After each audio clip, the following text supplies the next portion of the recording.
ஸ்ரீ அருணகிரிநாதர் அருளிய கந்தர் அனுபூதி என்ற அனுபூதி பாடல்கள் 51 நாம் இன்று 42வது பாடல் இப்போது பார்ப்போம். தொடர்ந்து மேலும் சில பாடல்களையும் இன்று பார்ப்போம்.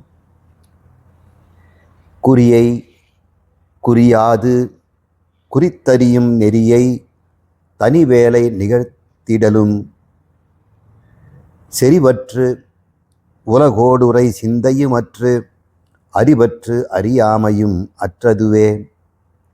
குறியை குறியாது குறித்தறியும் நெறியை தனிவேலை நிகழ்த்திடலும் செறிவற்று உலகோடுரை சிந்தையுமற்று அறிவற்று அறியாமையும் அற்றதுவே.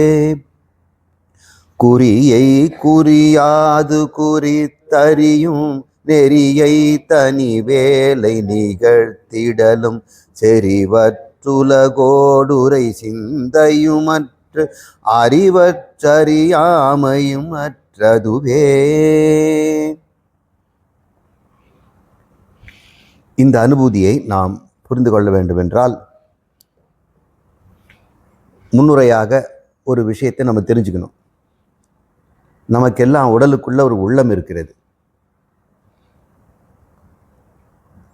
அந்த உள்ளத்தை தான் நம்ம உயிர்னு சொல்கிறோம். உயிர் உடலை விட்டு பிரியும் பொழுது என்ன நடக்கிறது என்றால் உள்ளம் தான் வெளியே செல்கிறது, உடல் கீழே கிடைக்கிறது. இந்த உடல் எரிக்கப்படலாம், புதைக்கப்படலாம், அல்லது நாய் நரிகளுக்கு விட்டுவிடலாம். மனிதனுக்கு தான் எரிக்கிறது புதைக்கிறது எல்லாம் இருக்குது. மற்ற மிருகங்கள், புழு பூச்சி, மரம் செடி கொடிகள், பட்சிகள், மிருகங்கள் எல்லாம் யார் புதைக்கிறாங்க? அது மண்ணு தான் சாப்பிடுது. இல்லைனா வேறு மிருகங்கள் அது மாமிசமாக சாப்பிடுது. இந்த உடல் நாம் அல்ல, உள்ளம் தான் நாம். இந்த உடலுக்குள்ளே நாம் உள்ளம் வசிக்கிறது.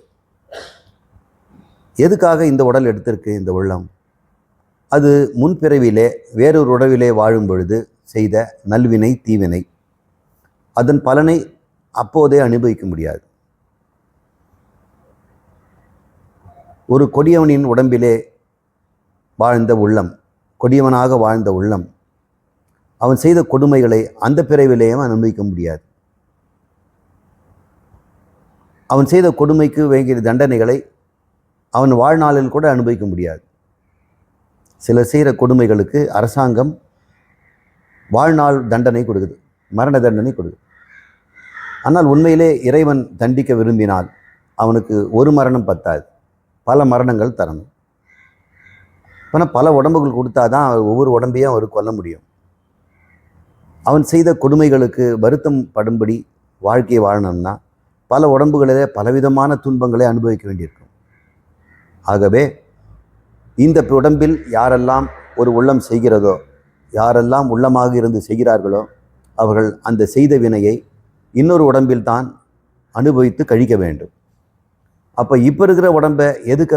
இதுக்கு முன் இருந்த உடம்பில் செய்த நல்வினை தீவினைகளை இந்த உடம்பில் நம்ம கழிக்கிறோம். அப்போது இந்த உடம்பில் நாம் வாழும் பொழுது எத்தனையோ இன்ப துன்பங்கள் நடக்குது. தினமுமே 10 இன்பங்களும் இருக்கும், 10 துன்பங்களும் இருக்கலாம். சில பேருக்கு ஒரு மாதம் முழுக்க துன்பமே இருக்கும். அப்புறம் ஏதாவது மின்மினி பூச்சி மாதிரி ஒரு இன்பம் கொஞ்சம் தலையெடுக்கும். இப்படி சில பேர் வாழ்க்கையும் இருக்கிறது. சில பேர் நீண்ட காலம் இன்பமாகவே வாழ்கிறார்கள். ஏதாவது ஒரு சில துன்பம் இருக்கும். எவ்வளோ காலம் துன்பம், எவ்வளோ காலம் இன்பம், அடுத்தடுத்து எதவிதமான இன்பங்கள் துன்பங்களும் பலவிதமாக வருது. இந்த கணக்கெல்லாம் நமக்கு தெரியாது. இதெல்லாம் நம்ம என்ன புரிஞ்சுக்கணும்னா, இந்த உள்ளம் இந்த துன்பங்களை அனுபவிக்க வேண்டும். துன்பங்கள் உடம்புக்கு இல்லை, உள்ளத்துக்கு தான். ஒருவனுக்கு தண்டனை எதுக்கு கொடுப்போம்? உடம்பு கொடுப்போமா, உள்ளத்துக்கு கொடுப்போமா? உடம்புக்கு கொடுத்தோம்னா அவன் பொறுத்துக்குவான், உள்ளத்துக்கு கொடுத்தா வருந்துவான். வருந்தும் பொழுது தான் அந்த துன்பமாக அனுபவிக்கப்படும். சில பேர் உடம்பு கொடுக்குற துன்பத்தை இன்பமாக எடுத்துக்குவாங்க.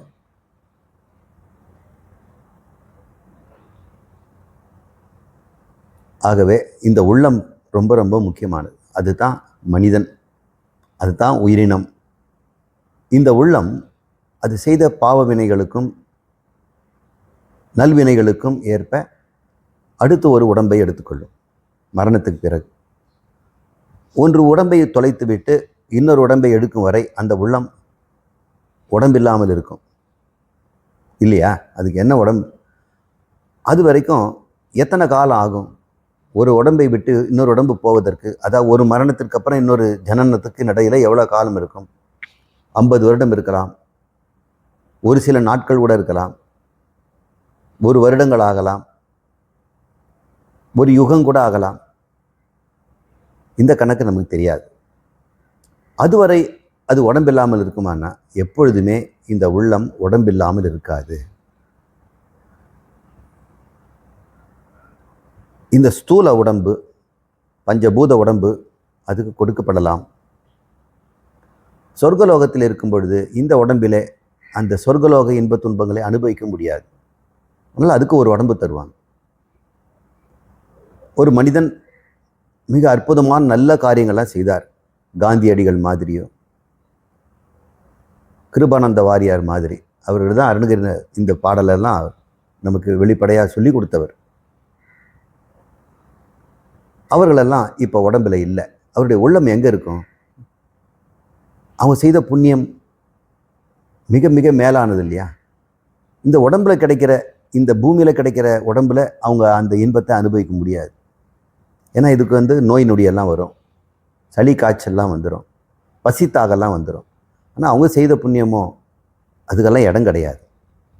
நோய் நொடி இல்லாமல், பசித்தாகம் இல்லாமல், அம்மாவின் உடம்பில் பிறந்து சிறு வயதில் வாழ்ந்து முதுமை அடைந்து கிழமைலாம் அடுக்கக்கூடாது. அவங்களுடைய புண்ணியத்தை அனுபவிக்கிறதுக்கு இளமையான ஒரு உடம்பு வேணும் இல்லையா? அந்த உடம்பு தான் சொர்க்கலோகத்தில் தரப்படும். யாருக்கு கொடுக்கப்படுது? உள்ளத்துக்கு தரப்படுது. அந்த உள்ளம் சொர்க்கலோகத்திலே இளமையான ஒரு உடம்பை எடுத்துக்கும். அந்த உடம்பு என்ன? பூமியிலே வாழும் பொழுது எந்த மனித சரீரமோ அந்த சரீரமே இருக்கும். ஆணுன்னா ஆணாக, பெண்ணுன்னா பெண்ணாக.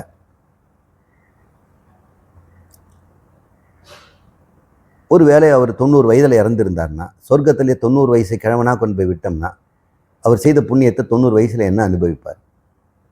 முடியாதுல்ல. அந்த இளமையான ஒரு, அதனால் கனவுல நீங்கள்லாம் பார்த்தவங்க, செத்தவங்கெல்லாம் கல்யாணம் ஆகும்போது எப்படி இருந்தாங்களோ அந்த மாதிரி வருவாங்க. கல்யாண மாலையோடையும் இருப்பாங்க.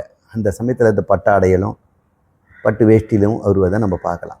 அப்படி தான் நிறைய பேர் சொல்லுவாங்க கனவுல வந்தாங்கன்னு. அப்படி தான் சொர்க்கம் இருக்கும். இப்போ உள்ளத்தை நம்ம ரொம்ப பத்திரமாக காப்பாற்றணும். அந்த உள்ளந்தான் நமக்கு உடம்பு கொடுக்குது. இந்த உடம்பில் இருக்கும்போதே உள்ளத்தை தயார் பண்ணிட்டோம்னா இந்த உள்ளம் சொர்க்கலோகத்தில் அற்புதமான அழகான இளமையான உடம்பெடுத்து வாழும். இந்த உள்ளத்தை நம்ம சரியாக பயன்படுத்தலைன்னா மோசமான உடம்பு தருவார். இந்த உலகத்திலேயே கூன், குருடு, செவிடு, பேடு, பேடுன்னா ஆணும் இல்லை பெண்ணும் இல்லை, அந்த மாதிரி உடம்பும் கொடுத்துருவார். கூன், குருடு, செவிடு, பேடு நீங்கி பிறத்தல் அரிதுங்கிறார். சில பேருக்கு மனநிலம் குன்றி பிறக்கிறாங்க. மனம் நல்லா இருந்தால் கூட நடுவழியிலே அவங்களுக்கு ஸ்கிசோஃப்ரெனியா, அந்த பிளவு நோய், டெலிரியம்னு சொல்லக்கூடிய பிராந்தி, பயம், இப்படியெல்லாம் கூட அந்த உள்ளம் கெட்டு போயிடுது. எது குறித்தோ சந்தேகம், யாரோ துரத்துறாங்க, என்னை குறித்தே எல்லாம் திட்டம் போடுறாங்க, 4 பேர் கூடினா சதி திட்டம் என்னை குறித்து தான் போடுறாங்க அப்படின்னா பயப்படுற உள்ளம் இருக்குது இல்லையா? அப்படியெல்லாம் உள்ளத்தை நம்ம பண்ணிட்டோன்னு வைங்க, நம்ம வாழ்க்கை இந்த பிறவிலே நரகம் அடைஞ்சிடும். அப்போ உள்ளம்ங்கிறது மிக பத்திரமாக காப்பாற்ற வேண்டிய கண்ணாடி பாத்திரம், கண்ணாடியில் செய்யப்பட்ட ஒரு மாளிகை. அது நொறுங்கிடும், மாசுபட்டுடும். எப்படி தான் அந்த உள்ளத்தை வச்சுக்கிறது? அதுக்கெல்லாம் அருணகிரினார் நிறைய விஷயம் சொல்கிறார், அதெல்லாம் பார்ப்போம். அதனால் உள்ளத்தை நம்ம முதல்ல தெரிஞ்சுக்கணும். ஒரு உள்ளத்தில் என்ன இருக்குதுன்னு யாருக்குமே தெரியாது. அவர் நடத்தை மூலம்தான் அவர் உள்ளத்தில் என்ன இருக்குதுன்னு நமக்கு தெரியும். உள்ளத்தில் துயரம் இருக்கலாம், ஆனால் வெளியே ஒரு முகத்தில் காட்டாமல் இருக்கலாம். உள்ளத்தில் கோபம் இருக்கலாம், வெளியே காட்டாமல் இருக்கலாம். உள்ளத்தில் பயம் இருக்கலாம், காட்டாமல் இருக்கலாம். உள்ளத்தில் இருக்கிற பயத்தின் அளவுக்கு வெளியே தெரியுமான்னு கூட தெரியாது. ரெண்டு உள்ளங்கள் பேசுதுன்னா அவங்க வார்த்தையில் பேசுறது தான் தெரியும் ஒருத்தருக்கு ஒருத்தர். ஆனால் உள்ளத்தில் என்ன இருக்குதுன்னு தெரியாது. இப்போ இவர் சொல்லும் பொழுதே என்னை பற்றி இவர் என்ன நினைப்பார் அப்படின்னு ஒரு எண்ணத்தோடு தான் பேசுவார். ஒருத்தர் புதுசாக சந்திக்கும் போது என்னை பற்றி என்ன நினச்சிருக்காருன்னு தெரிஞ்சுக்கிறது தானே நமக்கு ஒரு கேள்வியை கேட்குறோம். எப்படி இருக்கிறீங்க அப்படின்னு கேட்குறேன். அவங்க நமக்கு வணக்கம் சொல்கிறாங்களா, புன்முறுவல் பூக்குறாங்களா, இல்லை அவசரமாக போகிற மாதிரி இருக்கிறாங்களா, நிற்கும் போதே நேருக்கு நேராக நிற்காமல் கொஞ்சம் திரும்பி நிற்பாங்க, அதாவது வேறு டைரெக்ஷனில் போகிற மாதிரி நிற்பாங்க. 3 பேர் கூடி பேசிகிட்டு இருக்கும்போது 4ஆவதாக நடுவில் போகணுன்னு வைங்க. அந்த 3 பேரும் ஒதுங்கி நம்மளை உள்ள 4ஆவது ஆளை சேர்த்துக்கிட்டோம்னா நமக்கு ஒரு மாதிரி தைரியமாக இருக்கும், நம்ம நட்பில் இருக்கிறோன்னு. அவங்க டைட்டாக 3 பேரும் அப்படியே ஒருத்தர் பார்த்துட்டு இருக்காங்க, நமக்கு கேப்பே கொடுக்கல. 3 பேரும் திரும்பி தொலைவில் இருக்கிற மாதிரி நம்மளை பார்க்குற போது நமக்கு தெரியும். அவங்க கால்களை பார்க்கலாம், அவங்க கால்கள் விலகி நம்மை நோக்கி திரும்பிச்சுன்னா நம்ம அனுமதிக்கப்பட்டோம் அப்படின்னு தெரியும். இப்போ இத்தனையும் நம்ம ஹிடன் கியூஸ்ங்கிறோம், கண்ணுக்கு தெரியாத அடையாளங்கள், குறி. இந்த குறிகளை வைத்து தான் நம்ம உள்ளம் என்ன இருக்குதுன்னு நம்ம பார்க்குறோம். குறிப்பால் அறிதல் அப்படின்னு திருவள்ளுவரே நிறைய சொல்கிறார். காமத்துப்பாலில் கணவன் மனைவிக்குள்ள என்னென்ன இருக்குது, என்ன தேவைங்கிறத குறிப்பால் தான் பார்ப்பாங்க. அவர் வெத்தலை பாக்கு போடணும் போல் இருக்கே அப்படின்னு அது 10ஆம் புலத்தை ரெடி பண்ணுவாங்க மனைவி. மனைவிக்கு என்ன தேவைப்படும் அப்படின்னு கணவன் முன்கூட்டியே யோசனை பண்ணுவார். அதுக்கெல்லாம் குறிப்புகள் முகத்தில் தெரியும், நடவடிக்கையில் தெரியும். இதெல்லாம் நம்ம பார்க்குறோம். ஒருத்தர் இப்படியும் தடவரான்னு வைங்க, வயசானவர்னா நிச்சயம் கைத்தடி தேடுவார், அது ஒரு குறி. இதெல்லாம் பாடி லாங்குவேஜ், உடல் மொழி அப்படின்னு சொல்கிறோம். இதெல்லாம் குறிகள். இந்த குறிப்பறிதல் அப்படின்னு நம்ம தெரிஞ்சு வச்சுருக்கிறோம். உள்ளம் வெளியே உடலில் தான் குறிப்பை காட்டும், ஆனால் சரியாக காட்டும்னு சொல்ல முடியாது. ஒருடைய மனவேதனை, ஒருடைய பேச்சு உள்ளத்தில் இருக்கிறத தான் வெளிப்படுத்துதுன்னு தெரியாது. உள்ளத்தில் இருப்பதை அப்படியே உடல் காட்டணும், அப்படியே நடவடிக்கையில் இருக்கணும். அந்த 3ம் உள்ளம், உடல், பேச்சு, இந்த 3ம் ஒரே மாதிரி இருக்கணும். உள்ளத்தில் இருப்பது தான் உடல் நடத்தணும், வாயும் பேசணும். அது பேர் ஆர்ஜவம் அப்படின்னு பேர். நேர்கோட்டில் இருத்தல், வளையாதிருத்தல். ஒரு குச்சி வளையாமல் இருந்ததுன்னா, ஒரு கம்பி வளையாமல் இருந்ததுன்னா அது ஆர்ஜவம் அப்படின்னு பேர். ருஜ் அப்படின்னு பேர். ருஜ் பாவ அப்படின்னா நேராக இருக்குது, ஸ்ட்ரைட்டாக அப்படி பார்க்குறாங்க, வளைவு இல்லாமல் இருக்குது அப்படின்னு சொல்கிறோம். அதை இந்த உள்ளம் எப்படி இருக்கணும், நமக்கு வளையாமல் இருக்கணும். மனம், வாக்கு, மெய், இந்த 3ம் ஒரே நேர்கோட்டில் வாழ்வது தான் உள்ளத்தை நம்ம பத்திரமா வச்சிருக்கிற முறை. உள்ளொன்று வைத்து புறமொன்று பேசுவார், உறவு களவாமை வேண்டும். நம்ம அருட்பெருஞ்சோதி வள்ளலார் பாடிக்கிற ராமலிங்க வள்ளலார் என்ன வேண்டும்? உள்ளொன்று வைத்து புறமொன்று பேசுவார், உறவு களவாமை. அவங்களோட நம்ம வச்சுக்கூடாது உறவு அப்படின்னா, நமக்கு உறவு வேணும்னு அப்படி இருக்கக்கூடாதுன்னு நமக்கு சொல்லிடணும். மற்றவங்களை பற்றி எடை போடுறதுக்காக ஒரு சொல்லலை. இந்த உள்ளத்தை நாம் எப்படி புரிஞ்சுக்கணும்னா, இந்த உள்ளம் என்னென்ன செய்யுதுன்னு நம்ம முதல்ல தெரிஞ்சுக்கோம். உங்களுக்கு நம்ம உள்ளம் உள்ளே இருந்துக்கிட்டு என்னென்ன செய்யுதுன்னு உங்களுக்கு தெரியுமா? சுவாமி நிறைய இடத்துல பேசியிருக்கிறதுனால நீங்கள் அதெல்லாம் உங்களுக்கு தெரிஞ்சிருக்கணும். புதுசாக வீடியோ கேட்குறவங்களுக்கு தெரியாமல் இருக்கலாம். இந்த உள்ளம் முதல்ல ஒரு காரியம் செய்யும், அது உணர்ச்சின்னு பேர். உணர்ச்சி அப்படின்னா புலன்கள் மூலம் விஷயத்தை கிரகித்தல். காது தீட்டிட்டு சப்தம் வருதான்னு கேட்டோம்னா அது செவி உணர்ச்சி, சப்த உணர்ச்சி. கண்ணை கூர்மையாக்கி தெளிவாக அப்படி உத்து பார்த்தோம்னா அது காட்சி உணர்ச்சி. அது நிறங்களெல்லாம் பிரித்து பார்க்கும். 2 துணியை ஒப்பிட்டு பார்த்து இது கொஞ்சம் டார்க்காக இருக்குங்களே, வேற கொடுங்களேன் அப்படின்னு நம்ம கேட்குறோம்னா அப்போது கண் புலம் நமக்கு உணர்ச்சி துல்லியமாக இருக்குதுன்னு அர்த்தம். உள்ளந்தான் அந்த வேலையை பண்ணுது. கண் வெறும் கேமரா, அது எல்லாத்தையும் காட்டுது, ஆனால் உள்ளந்தான் இது வித்தியாசத்தை கண்டுபிடிக்குது. இப்போ உள்ளத்தினுடைய வேலை உணர்ச்சிகளை பாகுபடுத்துதல், உணர்தல். அது வேலை அதுதான். உணர்ச்சிகள் வரும், அது உணரும். 5 உணர்ச்சிகள். அப்புறம் 5 செயல்களையும் அதுதான் செய்யும். உள்ளம் பேசுவது, எடுத்தல், வைத்தல், பிடித்தல், அது மாதிரி பாணி. நடத்தல், நகர்தல், இடம்பெயர்தல், பறத்தல், அது கூட பாதம்னு பேர். வாக்கு, பாணி, பாதம். பறக்கிறது தான் இந்த பாதத்தில் அடங்கும். பறவைகள்லாம் நடக்கிறது இல்லை, அமீபாவனம் நடக்கிறது இல்லை, ஊர்து தான் போகுது, அதுவும் கூட பாணின்னு தான் சொல்லணும். நண்டு கொடுக்கல பிடிக்குது, அது கூட அது பாணி. பாணி நடந்தாக்கா அது பேர் பாதம். இப்போ பாதம்னா 2 கால் இருக்கவனுக்கு தான் பாதம் நினச்சிக்காதீங்க. எல்லா உயிரினமும் பாதம்ங்கிற நடமாட்டத்தை செய்யுது. செடி கூட நடமாடும், வேர்கள் எங்கெங்கேயோ புகுந்து புகுந்து நடமாடும். கொடி அப்படியே படர்ந்து படர்ந்து போகும், அதுவும் நடமாடுது, இருந்த இடத்துலையும் நடமாடுது. இல்லை, எல்லா ஜீவனுக்கும் கம்யூனிகேஷன் சொல்லக்கூடிய வாக்கு இருக்குது. பூக்கள் கூட கம்யூனிகேட் பண்ணுது. அவங்களுடைய கஸ்டமர்ஸ் வண்டுகளுக்கு கூப்பிடும், ஒரு வாசனை கொடுத்து. அந்த வண்டுகள் தான் அங்கே போகும், மற்றதெல்லாம் போகாது. நம்ம பூ இல்லை, அது நமக்கு தீனி இல்லை அப்படின்னு போயிடும். பூக்களும் பேசிக்குது, இலைகள் பேசிக்குது, செடி பேசிக்கும், வேர்கள் கூட பேசிக்கும். கெமிக்கலில் ஒரு வேர் இன்னொரு வேரை வளர விடாது. சிலது ஒத்துமையாக இருக்கும். சில செடிகளை மஞ்சள் செடியை கரும்பில் போடலாம், ஆனால் வேறு இடத்துல போட முடியாது, புகையிலை கிட்ட போட முடியாது. 2 பார்த்தா ஒரே மாதிரி இருக்கும், கஷ்டம். இந்த வேரை அந்த வேரை தண்டிக்கும். இப்படியெல்லாம் அதுக்கும் வாக்கு இருக்குது, அதுக்கும் பாணி இருக்குது, அதுக்கும் பாதம் இருக்கிறது. பாயுரு உபஸ்தம், மலஜலம் கழிக்கிறது இருக்குது, இனவிருத்தி செய்வதும் இருக்குது. தாவரங்களும் இனவிருத்தி செய்யுது, அதுவும் மலஜலம் கதிக்குது, கார்பன் டை ஆக்சைடு வெளியே விடுது, நீரை கசிய விடுது, என்ன வேணால் செய்யும். கம்மு கூட வெளியே வரும் பட்டையிலேருந்து, தேவையில்லாத தானே வெளியே வருது, பால் வெளியே வருது. இப்படி பாருங்கள், இந்த உள்ளந்தான் இத்தனையும் பண்ணுது. உள்ளம் இருக்கணும். இந்த உடம்பெல்லாம் இதெல்லாம் செய்தோம்னா உள்ளம் தான் அதை செய்விக்கிறது. உள்ளம், ஞானேந்திரியங்கள், கர்மேந்திரியங்கள், அறிவு புலன்கள், செயல் புலன்கள், இந்த 10ஐயும் கையாள்வது யாரு? உள்ளம். இது ஒரு வேலை முடிஞ்சுதா? இதை உணர்ச்சின்னு வச்சுடுவோம், கர்மம்னு வச்சுடுவோம். உணர்ச்சி, கர்மம், இது முதல். இது உலகத்தோட தொடர்பு. இந்த புலன்கள் என்ன பண்ணுது? உலகத்தோடு தான் தொடர்பு இருக்குது. உள்ளம் உலகத்தோடு இந்த உணர்வுகள் வழியாக தான் தொடர்பு கொள்ளுது, ஞானேந்திரிய கர்மேந்திரியங்கள் மூலம்.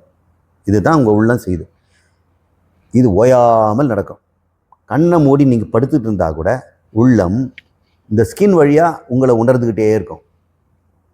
கொசு கடிக்குது, குளிருது, தூங்கிக்கிட்டே பெட்ஷீட் பொத்திக்குவோம், நழுவுற துணி எடுத்து இடுப்பில் கட்டிக்குவோம்,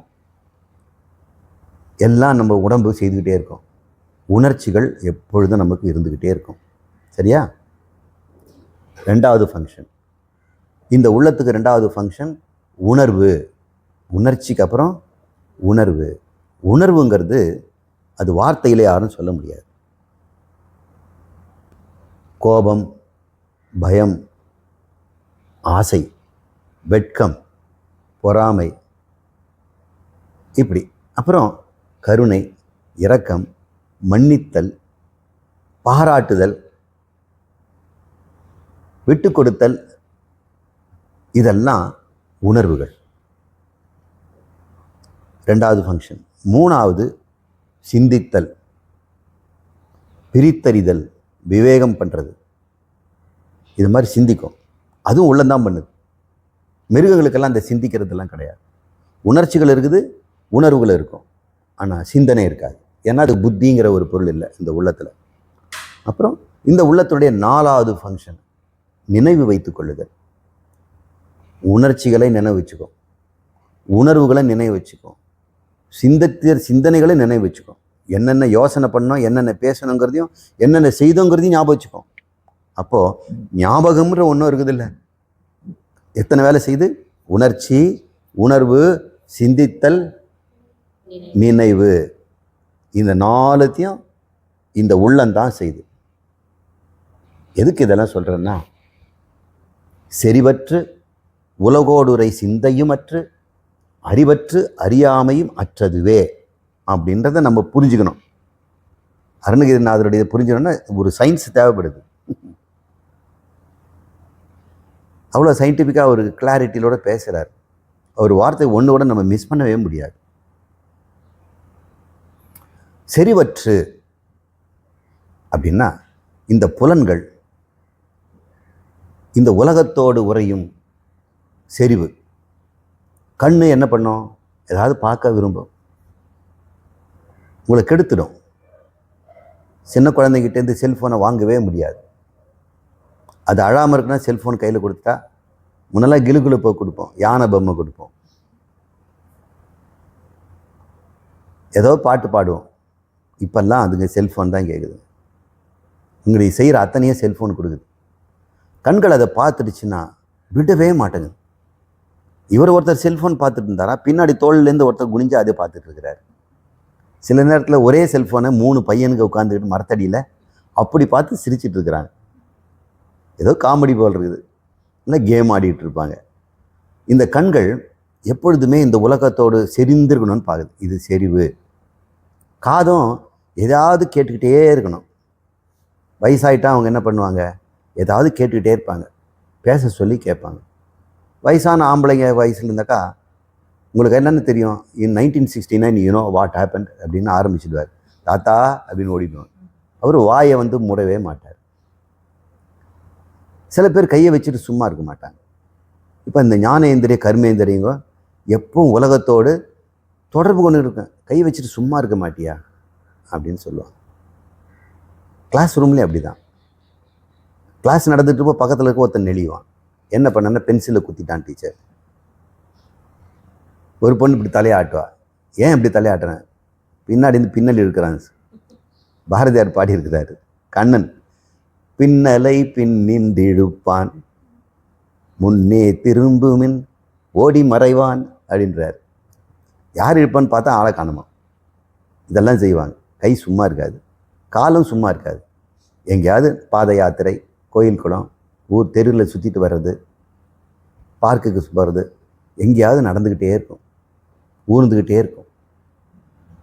அப்படி இதுதான் செறிவற்று உலகோடுரை சிந்தையுமற்று இந்த உலகத்தோடு வைத்திருக்கின்ற இந்த புலன்கள் அந்த தொடர்பை விடணுங்கிறார். இப்போ உள்ளத்துக்கு தானே பயிற்சி. இது பேர் தமம்னு பேர். சமஸ்கிருதத்தில் இது பேர் தமம், புலன்களை கட்டுப்படுத்துதல். ஏன்னா உங்கள் உள்ளம் கூட மீறி கண்ணு ஒரு இடத்துல பாஞ்சிடும். உங்களை கேட்காது. இப்படி உட்காந்துட்டு இருப்பீங்க, நீங்கள் ஏதோ நல்ல ஆழமாக சிந்திச்சுட்டு இருப்பீங்க, ஆனால் தலை திரும்பும், பார்த்தா அங்கே ஒரு பள்ளி நகரம். அது வேலை அது பண்ணிடுது. கண்ணு நம்மளை கேட்காம அது வேலை செய்யுது. அப்புறம் இந்த பக்கம் திரும்பும், பார்த்தா ஒரு கரப்பாம்பு சொல்லி போகும். அது பார்த்த பிறகு தான் போகும், ஆனால் அதுக்கு முன்னாடியே கண்ணு ஓரக்கண்ணில் பார்த்துரும். நேர்கண்ணு கலரை பார்க்கும், ஓரக்கண்ணு பிளாக் அண்ட் ஒயிட்டை தான் பார்க்கும். ஓரக்கண்ணு மூமெண்ட்ஸுக்கு தான் ரொம்ப வேகம் கொடுக்கும், ஆனால் நேர்கண்ணு கலர்களுக்கு தான் முக்கியம் கொடுக்கும். ஸ்பீடுக்கெல்லாம் அது கிடையாது, கொஞ்சம் ஸ்லோ. கலர் ப்ராசஸிங் ரொம்ப ஸ்லோ இல்லையா? பிளாக் அண்ட் ஒயிட்னா ஈஸியாக இருக்கும். நீங்கள் கூட ஃபோட்டோஷாப்லாம் ஒர்க் பண்ணும்போது கிரிட் ஃபார்மில் கொண்டு போயிட்டிங்கன்னா சீக்கிரமாக ஃபார்ம்ஸை நகர்த்தலாம், புரட்டலாம், சுற்றலாம். அது ஒரு கிரிட் ஃபார்ம்னு சொல்லுவாங்க கோரல் ட்ராவில். கலர் ஃபார்ம்லனாக்கா அது திருப்பணும்னா அப்படி ஜர்க்காகி அப்படியே மெல்ல போகும். இப்போ நேரம் மவுஸை பிடிச்சிட்டு உட்காந்துட்ருக்கணும். இப்போ கலர் ப்ராசஸிங்கிறது கண்ணுக்கு நேராக. ஓரக்கண்ணில் பார்க்கும்பொழுது அசைவெல்லாம் தெரியும். அதனால் பாக்ஸிங் பண்ணுறவங்கெல்லாம் நேராக பார்க்க மாட்டோம், ஓரக்கண்ணில் இப்படி தான் தலையை திருப்பிக்கிட்டே தான் பார்ப்பாங்க. ஏன்னா அதுதான் மூமெண்ட்ஸு குயிக்காக பார்க்கும். இப்படியெல்லாம் இந்த புலன்களுக்கு தனி சுயாட்சி இருக்குது. நம்ம கண்ட்ரோல் பண்ண முடியாது, அது போயிடும். பழகிட்டோம், கை போயிடும் சில சமயத்தில். பாக்ஸிங் படங்களுக்கு அவன் கை தூக்கணுன்னா இவன் கை அவன் முகத்தில் இருக்கும். சாரி சாரி சாரி நான் பழக்கத்தில் கை தூக்கிட்டேன் அப்படின்பான். அவனுக்கு அது முடியாது. இப்படி தான் இதை முதல்ல நிறுத்துறது பேர் தமம். வாய் பேசிடும், நிறுத்தவே முடியாது. ஒரு ஃப்ளோவில் சொல்லிட்டேன், ப்ளீஸ் மறந்துடுங்க அப்படின்னு. கண் பார்ப்பதற்கு முன்னாடும், வாய் பேசுவதற்கு முன்னாடும், கை எடுப்பதற்கு முன்னாடும் நீங்கள் ஒரு 5 செகண்ட் டிலே பண்ணுங்க. அப்போது டிலே பண்ணோம்னா உள்ளே முடிச்சுக்கும், அவருக்கு டைம் கிடைக்கும். இது செய்யலாமா செய்யக்கூடாதான்னு. இல்லைன்னா உங்களுக்கு ஃப்ரீ வில்லே கிடையாது. கண்ணு பார்க்குறத கை செஞ்சிடும், வாய் பேசிடும். இதுவா ஃப்ரீ வில்? இதுவா செயல் சுதந்திரம்? நீங்கள் செயலுக்கு அடிமை. கண்ணுக்கு அடிமை, செவிக்கு அடிமை, நாக்குக்கு அடிமை. ஃப்ரீ வில்லை நம்ம பயன்படுத்த முடியல. அதனால் கடவுள் நமக்கு ஃப்ரீ வேலை கொடுத்தாரோ இல்லையோ, நான் சொல்கிறேன் ஃப்ரீ ஓன்ட், அதுதான் ரொம்ப முக்கியம். இது செய்ய மாட்டேங்கிறது தான் ரொம்ப முக்கியமே தவிர, செய்வேங்கிறது யார் வேணாலும் செய்யலாம். செய்வேன், என் செயல் உரிமை இருக்குது அப்படின்னு சொல்கிறான்னா செய்துக்க, உன் இஷ்ட ராஜா, நீ செய்துக்கன்போம். ஆனால் செய்ய மாட்டேன் எவன் ஒருத்த மனசை கட்டுப்படுத்துறானோ அதுதான் ரியல் ஃப்ரீவில். செயல் உரிமைங்கிறது என்னன்னா, செய்யாமல் இருத்தலுக்கு தான் உங்களுக்கு பலம் அதிகம் வேணும். கடும் மொழியை பேசாமல் இருத்தல், மற்றவர்களுக்கு குற்றம் சொல்லாமல் இருத்தல், களவு செய்யாமல் திருடாமல் இருத்தல், பொய் பேசாதிருத்தல், இதுக்கு நமக்கு ஒரு உள்ளுக்குள்ள ஒரு கட்டுப்பாடு வேணும் இல்லையா? இது பேர் தான் தமம் அப்படின்னு சொல்கிறார் அந்த பாட்டில். செறிவற்று உலகோடுரை, செறிவற்று அப்படின்னு சொன்னோம்னா தமம். சிந்தையுமற்றுன்னா சமம், அது பேர். இது சமஸ்கிருதத்தில் சமம். இது மன அடக்கம். புலன் அடக்கிறது சில சமயத்தில் முடியும். ஐம்புலனை அடக்கு அப்படின்னு வள்ளுவர் சொல்கிறாரு. ஐம்புலன் அடக்கல். ஆமை போல புலனெல்லாம் உள்ளே இழுத்துக்கணும் அப்படின்னா ஒரு 5 நிமிஷம் டைம் கொடுத்து பாருங்களேன். எந்த செயலுக்கு முன்னாடி ஒரு 5 நிமிஷம் இல்லை, 50 கவுண்ட் 12 அப்படிங்கிறாங்க. அது எடுக்கிறதுக்கு முன்னாடியே, செய்யறதுக்கு முன்னாடியே, சொல்கிறதுக்கு முன்னாடி ஒரு 15 செகண்ட்ஸ் 12 செகண்ட்ஸ் கவுண்ட் கொடுத்து பாருங்கள். உங்களோட பேச்சே மாறும். உடனுக்குடன் சொன்ன சொல்லை விட 15 வினாடிகள் கழித்து சொல்கிற சொல் பக்குவமாக இருக்கும், அறிவுபூர்வமாக இருக்கும், புத்திக்கு நேரம் கிடைக்கும். இல்லைன்னா புலனுக்கு தான் நேரடியாக போய்டும். புத்திக்கு கொஞ்சம் ஸ்பேஸ் கொடுங்க. செயலுக்கும் எண்ணத்துக்கும் இடையிலே கொஞ்சம் ஒரு கேப்பை கொடுங்க. அது மாதிரி இந்த செயலுக்கு தமம்னு பேர், செயலை தடுப்பது. சிந்தையுமற்று அப்படின்னா அது என்ன? மனதில் புலன்கள் இல்லாவிட்டாலும் உணர்வுகள் எழும். அந்த உணர்வுகளையும் நீக்கிடுங்கிறார். உணர்வுகள் என்ன சொன்னேன்? முதல்ல உணர்ச்சின்னு, அது நிறுத்துறது தமம். அடுத்தது உணர்வுன்னு சொன்னேன், அப்புறம் நினைவுன்னு சொன்னேன், அறிவுன்னு சொன்னேன், அப்புறம் நினைவுன்னு 4 சொன்னேன். இப்போ முதல்ல நிறுத்துறது செறிவற்றுன்னு சொல்லிட்டார். உலகோடரை சிந்தையுமற்றுங்கிறது சமம். அது என்னன்னா இந்த உணர்வு எழுச்சிகள். உணர்வு தானாக கொந்தளிக்கும். ஒரு நிமிஷத்தில் நம்ம தன் நிலை இழந்து கோப வயப்பட்டுடும். உள்ளுக்குள்ளே ரத்தம் அப்படியே சூடாகும், காதெல்லாம் சூடாகி படபடக்கும், மனசு வாயிலேருந்து என்ன வேணால் வெளியே வந்துடும், கை கூட சில பேருக்கு ஓங்கிடும், அல்லது பயத்தில் ஓடிடுவாங்க. அதுவும் உணர்வு தானே. வெறி பிடிச்ச நாய் நின்றுட்டு நடுவில் நிற்கிதுல 4 நாய் நிற்கிதுன்னு வைங்க, நீங்கள் என்ன பண்ணுவீங்க? உடம்பு அப்படியே ரத்தம் உறைஞ்சிடும், என்ன பண்ணுறதுன்னே தெரியாது. உங்களுடைய முகத்துலேருந்து ஒரு வெளுமையும் உண்டாகும், உடம்புலேருந்து ஒரு ஸ்மெல் உண்டாகும். அந்த நாய் புரிஞ்சுக்கும் இவன் வீக்கு அப்படின்னு. உடனடியாக எல்லாமே கிட்ட வரும். நாம் என்ன பண்ணணும்? பொருட்படுத்தாமல் போகணும். 4 நாய்க்கு நடுவில் புகுந்து போகணும். 4 நாய்க்கு நடுவுலையும் அது ஒன்றும் பண்ணாது. நீங்கள் நெருங்க வழி விட்டுட்டு போகும், திரும்பி குலைச்சிட்டு இருக்கும். நீங்கள் உதாரணம் பண்ணி பதுங்கினாலோ பின்வாங்கினாலோ அது முன் வாங்கிடும். நாம் முன் வாங்கினால் அது பின் வாங்கிடும். இதுதான் ட்ரிக்கு. நீங்கள் வேணால் பாருங்கள், குச்சி வேணாம், கல் வேணாம், நாய்கள் எவ்வளோ குலைச்சாலும் நீங்கள் பொருட்படுத்தாமல் நடந்து போயிட்டு பாருங்கள். அது பார்க்கும், நம்மளே ஒரு பொருட்படுத்தலை, நமக்கு ஒன்றும் ஆபத்து இல்லை போல் இருக்குது அப்படின்னு அது நினச்சிக்கும். சரி, இந்த உலகோடுரை சிந்தையை மட்டும்னா இந்த உணர்வு எழுச்சிகள், பயம், கோபம், அருவருப்பு, ஒருத்தர் மீது வச்சிருக்கிற ஒரு வெறுப்பு, பயம், சந்தேகம் ரொம்ப ரொம்ப மோசமானது. ட்ரஸ்ட் எப்பவுமே நன்மை தான் செய்யும், சந்தேகம் படுத்தவே கூடாது. சந்தேகம் என்ன பண்ணும்? புள்ளிகளெல்லாம் இணைக்கும். மனசுக்குள்ளே ஒரு சந்தேகம் வந்துடுச்சுன்னு வச்சுங்க, அது சம்பந்தம் இல்லாத பொருளெல்லாம் சேர்த்து பார்க்கும். அதுக்கு ஏதோ முடிச்சிருக்கு, இது எதுக்கோ அதுக்கு திட்டம் போட்டிருக்கிறாங்க அப்படின்ட்டு. ஏதாவது இந்த மாமியார் ஏதாவது பண்ணியிருப்பாங்க, இந்த பாயாசம் ஏன் மஞ்சளாக இருக்குது, அவங்க குங்குமம் போட்டிருப்பாங்க. சந்தேகம். அன்னைக்கு கூட ஒரு மஞ்சளா, ஏதோ ஒரு படத்தில் நம்ம பார்த்தோம், இது பார்த்தோம், மஞ்சளாக இருக்கிறதுல ஏதோ ஆபத்து இருக்குது அப்படின்னு சொல்லும். சில சித்த வைத்தியர்கள், சில பேர் நேச்சுரோபதி அப்படின்னு சயின்டிஸ்ட் ஆகிடுவாங்க, சூடோ சயின்டிஸ்ட். சயின்ஸே தெரியாது, அவங்க சம்மந்தம் இல்லாமல் கிடப்பாங்க. இதயம் போல ஒரு இலை இருந்ததுன்னா இதை இதயத்துக்கு நல்லதும்பாங்க. சிவப்பாக ஒன்று இருந்தால் ரத்தத்துக்கு நல்லதும்பாங்க. எதோ அது முடிச்சு போட்டு பார்க்கறது. சந்தேகம் அதே மாதிரி தொடர்பில்லாததெல்லாம் சேர்க்கும்.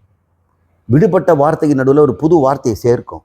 சொல்லாத வார்த்தையை கேட்டது போல சொல்லுவாங்க. ஒரு வார்த்தை ஏதோ பேசியிருப்பாங்க அங்கே போயிட்டு, ஆனால் அந்த வார்த்தைகள் காதில் கேட்கும். ஆனால் உங்களுக்கு ஏதோ ஒரு தோன்ற ஒரு வார்த்தையும் அதில் உள்ள கேட்கும், காதில் கேட்ட மாதிரியா இருக்கும். சத்தியம் பண்ணு, உங்களை நம்ப முடியாது. தன்னைத்தானே நம்பாது சந்தேகம், தன்னைத்தானே நம்பாது சந்தேகம்.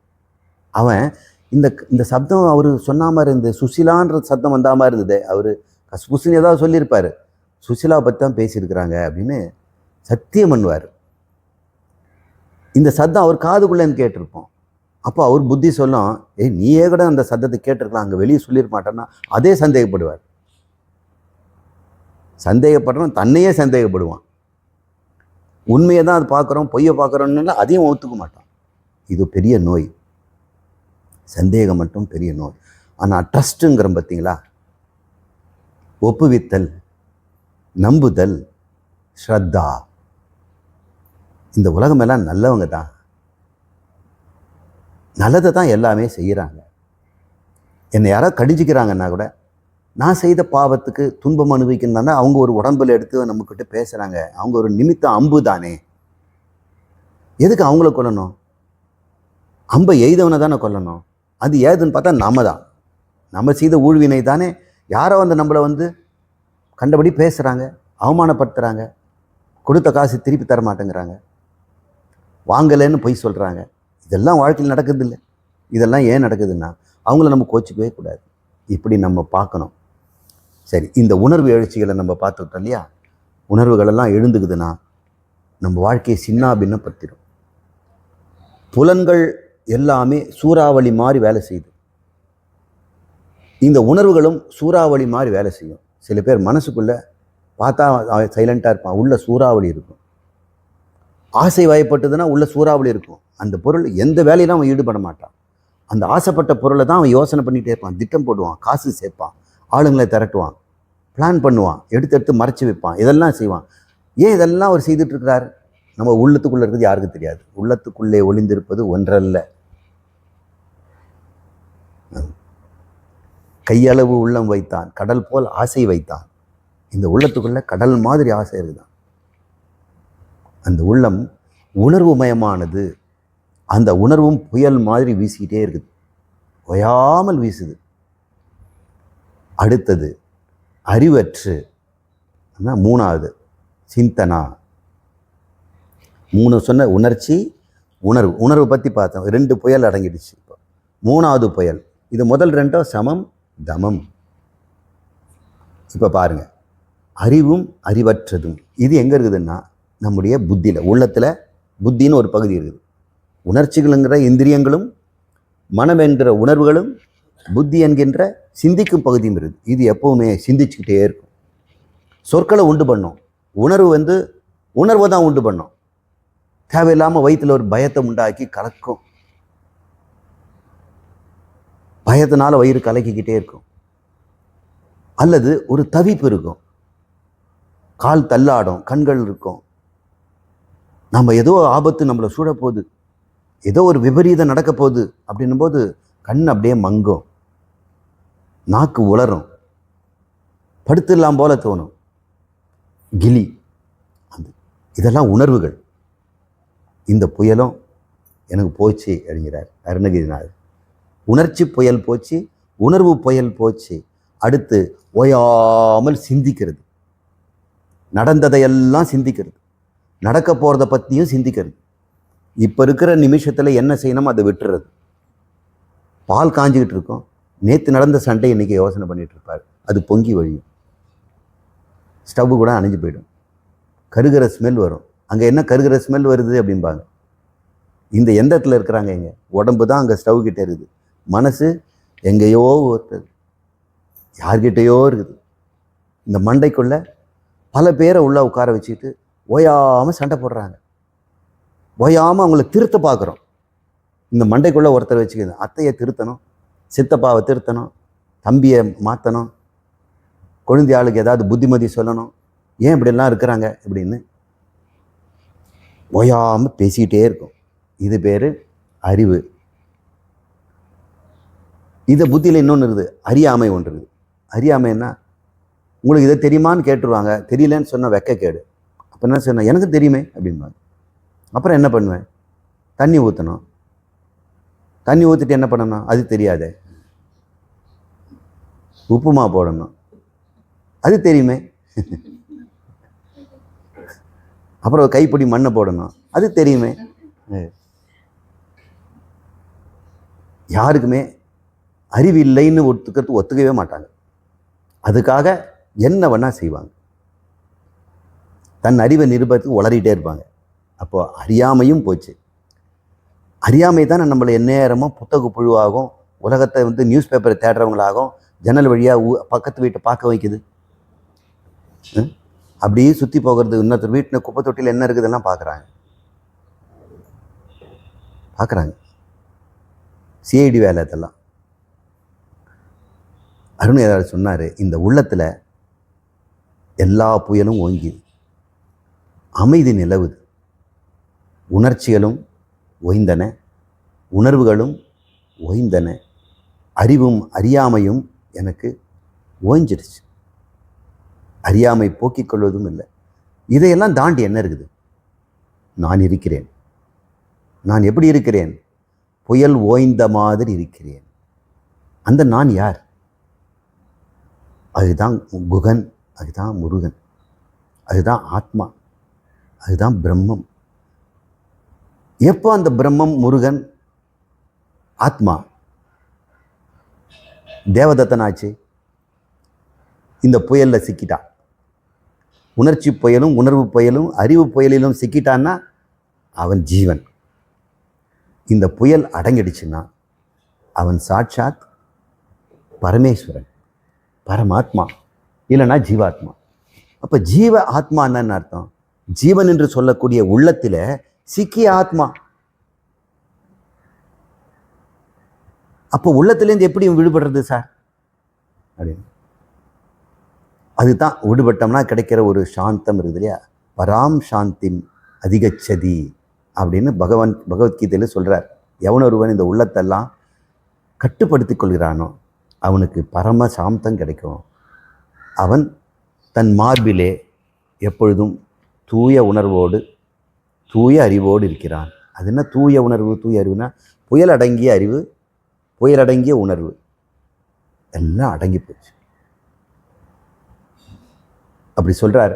என்ன எனக்கு செறிவற்று உலகோடுரை சிந்தையுமற்று அறிவற்று அறியாமையும் அற்றதுவே முருகா, எனக்கு ஓஞ்சி போச்சே புயல். நீ என்ன சொன்ன, சும்மா இரு சொல்லறன்னு சொல்லிட்டியே. சொன்ன உடனே எல்லாம் அடங்கிடுச்சே. நில் அப்படின்னு சொல்கிறாங்க. நின்றுடுச்சு. 1000 கைகள் மறைத்து நின்றாலும் ஆதவன் மறைவதில்லை, ஆணைகளிட்டே யார் தடுத்தாலும் அலைகடல் ஓய்வதில்லைங்கிறாங்க. ஆனால் இங்கே முருகன் ஆணையிட்டான், இங்கே கடல் அலை ஓஞ்சி போச்சு, புயல் மறைஞ்சு போச்சு. நிர்வாத தீபவத் அப்படிங்கிறாங்க. இந்த காற்று அசையாத இடத்துல இந்த தீபம் எப்படி இருக்கும்? இப்போ உணர்ச்சி புயலாலும் உணர்வு புயலாலும் அறிவு புயலாலும் நினைவு புயலாலும் தடுமாறி கொண்டிருந்த அந்த தீபம் எப்படி இருக்கும்? அதுதான் ஆனந்த ஜோதி, உள்ள இருக்கக்கூடிய ஆத்மா, அந்த உள்ளம். இப்போ இந்த வாயுவெல்லாம் நிர்வாதம்னா காற்று இல்லாதன்னு அர்த்தம். வாதம்னா காற்று, நிர்வாதம்னா காற்று இல்லாத. தீபவத், தீபம் போல இங்கே எரியுது. அந்த தீபம் காற்றில்லாத இடத்துல மல்லிகை மொட்டு மாறி நிற்குது, அப்படியே அழகா. அதுபோல நம்முடைய இதயத்தில் ஆத்மா தெள்ள தெளிவாக குகனாக முருகனாக நிற்கும். இதுக்கு என்ன நம்ம செய்யணும்? நீ ஒன்று செய்யணும், சமம் தமம், இது ரெண்டையும் கடைபிடிச்சோம்னா போதும். எதை செய்வதற்கு முன்னாடியும் 5 வினாடிகள் 10 வினாடிகள் இடைவெளி விடுங்கள், உணர்வுகள் அடங்கிடும். இதை பொருளை வாங்கிடலாம் அப்படின்னு நினச்ச உடனே கையில் தொட்டுரும் அந்த பொருளை. அந்த தொட்ட உடனே அந்த கஸ்டமர் என்ன பண்ணுவான், அந்த வியாபாரி விடவே மாட்டான். கஸ்டமர் கவனி அப்படின்னு அவர் கண்ணால் முதலாளி சொல்லிவிடுவார், விட மாட்டான். நீங்கள் கூகுளில் ஏதாவது ஒன்று ஆசைப்பட்டு பார்த்துட்டிங்கன்னா விடாது உங்களை. அடுத்து எந்த ஒரு ஆர்டிகல் படிக்க போனாலும் நடுவில் ஒரு விளம்பரம் வந்து நிற்கும். இந்த பாலிசி எடுத்துங்க, ஸ்டார் காப்பீட்டு திட்டம் போடுங்க, அதை போடுங்க, இதை போடுங்கன்னு ஒரே உபத்திரம். நம்ம காட்டிட்டா போதும். இப்படி தான் நம்முடைய உள்ளம் இருக்குது. கொஞ்சம் இடம் கொடுத்துட்டா நாம் என்ன பண்ணோம், கேப் கொடுக்கணும். கேப் கொடுத்துட்டோம்னா டோன்ட் அலோ குக்கீஸ் அப்படின்னு கேட்குது. நான் அலோ பண்ணுறதில்ல. அக்செப்டுன்னா நான் ஐ ஒன்ட் அக்செப்ட்.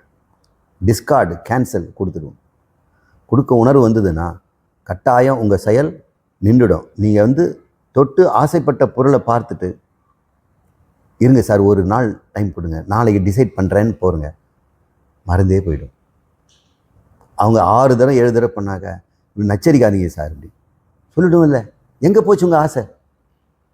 உங்கள் ஆசை கட்டுப்படுத்தாது. முதல்ல 5 நிமிஷம் மட்டும் அது கேப் கொடுங்க.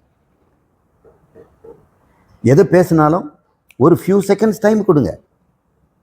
உணர்வுகள் வந்துடுச்சுன்னா அதுக்கு முடியுமா அப்படின்னு முடியும், பழக்கணும். இதுதான் பழக்கம், சமம் தமம். இதை பழகிறது எப்படின்னு இன்னொரு முறை பார்ப்போம். இப்போது இந்த பாட்டில் முன்பகுதிக்கு போவோம். குறியை குறியே குறியாது குறித்தறியும் நெறியை தனி வேலை நிகழ்த்திடலுமே. இதெல்லாம் நடந்தது. எனக்கு இப்படியெல்லாம் ஆணைச்சே செறிவற்று உலகோடு சிந்தையற்று அறிவும் அறியாமையும் அற்று வெறும் தூய ஆத்மாவாக இருக்கிறேனே, சைதன்யமாக இருக்கிறேனே. இந்த சைதன்யம் தானே உள்ளமாக மாறி இந்த 4 சூறாவளியும் அடிச்சுது. இந்த சூறாவளி அடங்கின உடனே அந்த சைதன்யம் சைதன்யமாக இருக்குது, இல்லைன்னா உள்ளமாயிடும். இப்போ உள்ளம் வேறு ஆத்மா வேறா? ரெண்டும் ஒன்று தான். உள்ளம்தான் ஆத்மா. அந்த ஆத்மா இந்த 4ஐயும் செய்ததுன்னா அது பேர் உள்ளம், அது பேர் ஜீவாத்மா. ஜீவனாக ஜீவிதம் பழைக்கிற ஆத்மா. ஆத்மாவுக்கு பழைக்க என்ன வேணுமான்னு, அது அழியாதது, மாறாதது, அது ஒன்று தான். ஆனால் அது பழைச்சிக்கணுமேனு பயப்படுது. நம்மளாம் பழைக்க வந்தவங்க. இந்த பழைக்கணுங்கிற ஒரு ஆசை தான் ஜீவிதம்ங்கிறோம். தமிழில் பிழைத்தல்ங்கிறோம், சமஸ்கிருத ஜீவிதம்ங்கிறோம். இப்படி ஒரு ஆத்மா கெட்டு போச்சு. அழியாத இரவாத பிறவாத ஆத்மா. பிறப்பேன் இறப்பேன், என் இன்பம் இல்லாமல் போய்விடும், என் வாழ்நாள் குறைந்துவிடும் என்று பயம். பாதுகாப்பு இல்லாமை, இன்பம் இல்லாமை, இது ரெண்டும் என்னை போட்டு வாட்டுதே. இதுக்காக இந்த உள்ள என்னென்ன தந்திரம் பண்ணுது. இன்பம் இல்லாமல் போய்டும்னு எல்லாரும் பயப்படுறாங்க. பாதுகாப்பு இல்லாமல் போய்டும்ன்ட்டு என்னென்னவோ பண்ணுறாங்க. இந்த ரெண்டுமே அடிப்படையான ஜீவத்துவம். எல்லா ஜீவர்களையும் பார்த்தா இன்பம் இல்லாமல் போயிடுமோன்னு தான் ஒவ்வொரு நாயும் நரியும் குதிரையும் பசுவும் எல்லாம் இன்பம் தேடி அலையுதுங்க. இன்பம் பற்றாக்குறை. அப்புறம் பாதுகாப்பு காவல் பத்திரமா இருக்கணும். அதுதான் கொம்பு இருக்குது, வேகமாக ஓடுற கால் இருக்குது, கூர்மையான நகம் இருக்குது, உடையாத ஓடு இருக்குது ஆமைக்கு. எல்லாம் பாதுகாப்புக்காக. இந்த ஜீவனுக்கு இந்த 2 தான் பிரதான பணி. இது தான் எல்லா ஜீவர்களும் இம்மிடியேட்டாக நாடுவது. அது பேர் புருஷார்த்தம்னு சொல்கிறாங்க, அர்த்த காமம்னு சொல்கிறாங்க. பாதுகாப்பு தருகின்ற அர்த்தம் பாதுகாப்பு, இன்பம் தருகின்ற உறவுகளும் உடைமைகளும், இதெல்லாம் நமக்கு தேவைப்படுது. அடுத்த பாடலில் சொல்வார் முருகன் எங்கெல்லாம் இருப்பாருன்னு. இப்போ இதனை பார்ப்போம். எனக்கு எப்படி இந்த நிலையை ஏற்படுத்தி கொடுத்தார் இந்த முருகர் அப்படின்னாரு. அவர் சொல்கிறாரு, குறியை குறியாது, வெளிப்படையாக தெரிகின்ற குறிப்புகளை தள்ளிவிட்டு குறித்தறியும். அப்போது தோற்றங்களை நீக்கிவிட்டு பொருளை பார்த்தல்னு அர்த்தம். உங்களுக்கு இப்போ புரியல தோன்றாங்க. இங்கே ஏதாவது பொம்மை இருந்தால் நல்லாயிருக்கு. சரி, இது எடுத்துக்கோ, இது நமக்கு எப்பவுமே கையில் யாரோ ஒருத்தர் சாட் ஜிபிடியில் கேட்டார் கேள்வி, இந்த சங்கரானந்தா இப்படி என்ன சொல்லித்தராருன்னு. அது வந்து சொல்லுது, அவர் எப்பவும் பானையை வச்சு தான் கிளாஸ் எடுப்பார் அப்படின்னு அது சொல்லுது. எங்கேயோ இருக்கிற எந்திரம் உங்களை எல்லாம் நோட்டம் வச்சிட்ருக்குது. கேட்ட உடனே சொல். சரி, நமக்கு எப்பவுமே இந்த பாத்திரம்தான். இதில் குறியும் இருக்கிறது, அந்த குறி காட்டுகின்ற குறிப்பும் இருக்கிறது. இது ரெண்டையும் பார்ப்போம். அப்போ இந்த இதில் தான் இருக்குது. வேதாந்தமே கரைச்சி உள்ள வச்சிருக்கிறாரு. தோற்றம் என்னங்க இதுக்கு? பானை.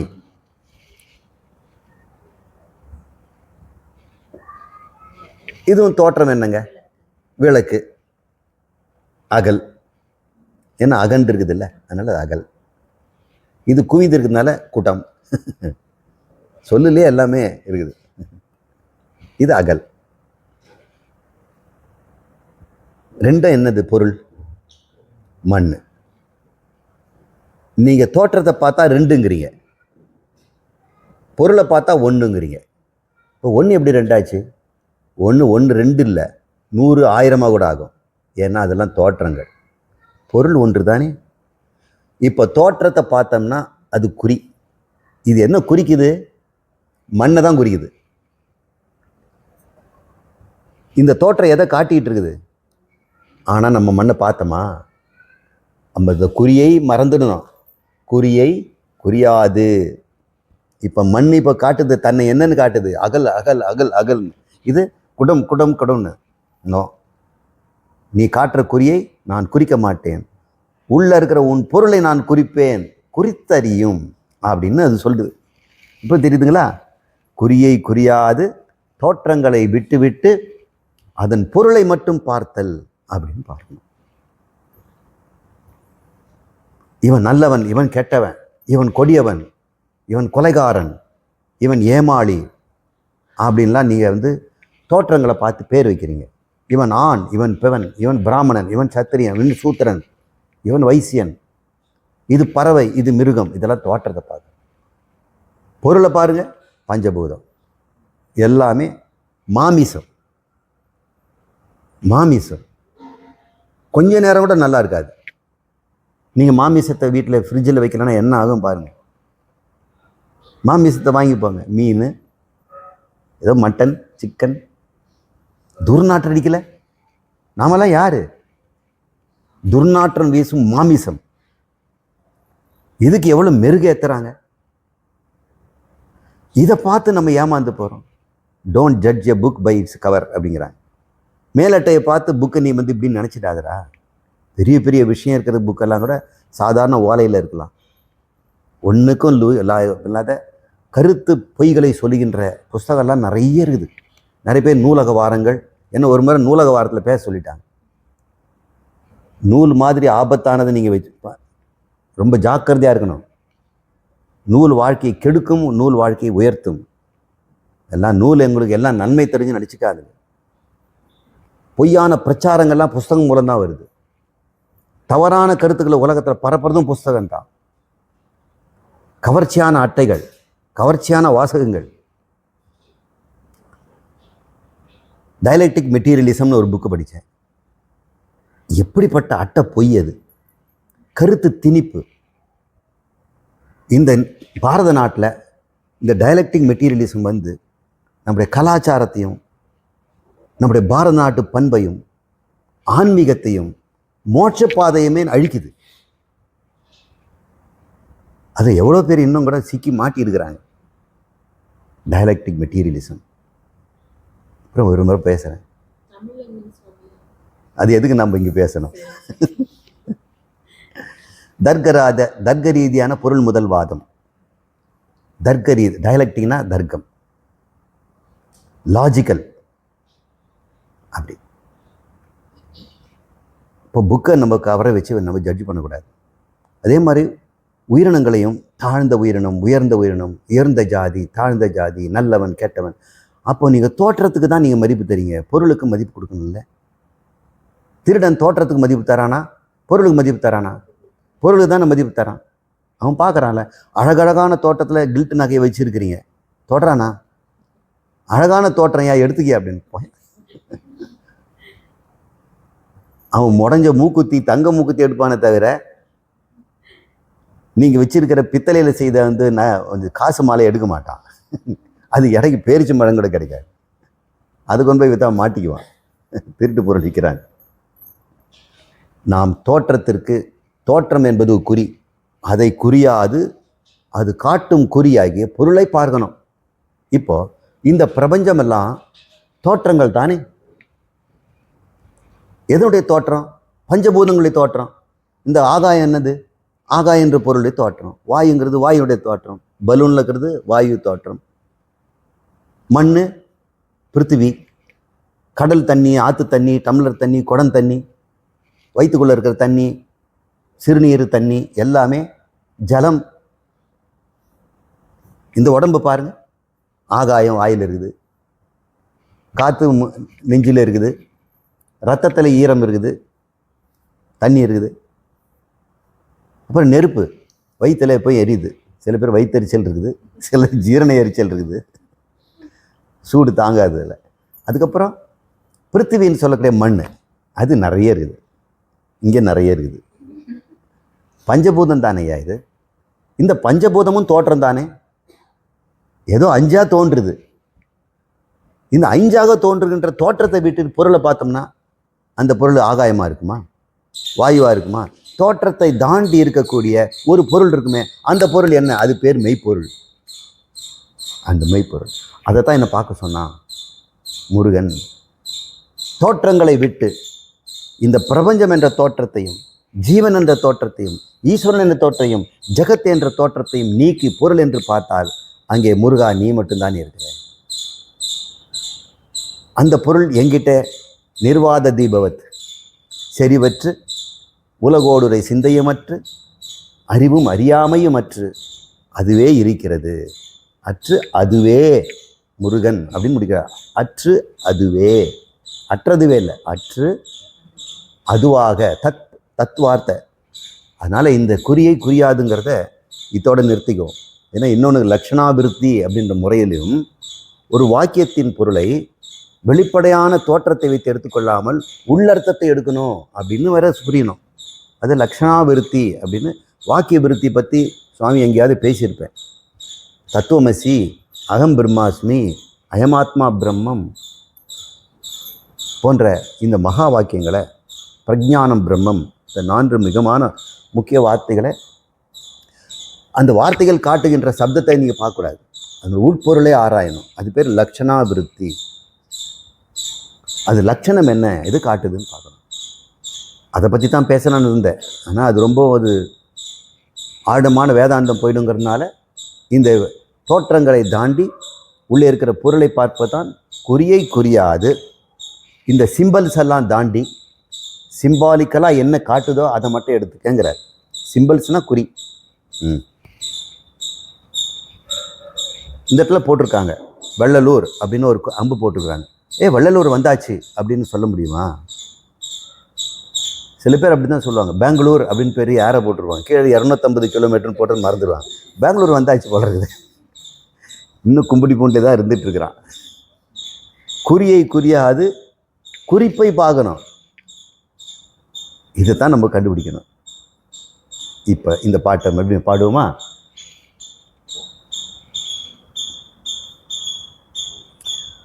குறியை குறியாது குறித்தறியும் நெறியை தனி வேலை நிகழ்த்திடலும் செறிவற்றுலகோடுரை சிந்தையுமற்ற அறிவற்றறியாமையும் அற்றதுவே. அழகான ஒரு பாட்டு. இன்னைக்கே நமக்கு உள்ளத்தை பற்றி நம்ம நல்லா தெரியும். உள்ளம் என்பது ஆமை, அதில் உறங்கி கிடப்பது அது உண்மைகள் எல்லாம் ஊமை. ஆமை ஏற்கனவே ஊமையாக இருக்குது. ஆமை ஏதாவது சத்தம் போட்டு பார்த்துருக்கீங்களா? உள்ள ஆமை மாதிரி இருக்குது, அது ஊமையாக இருக்குது.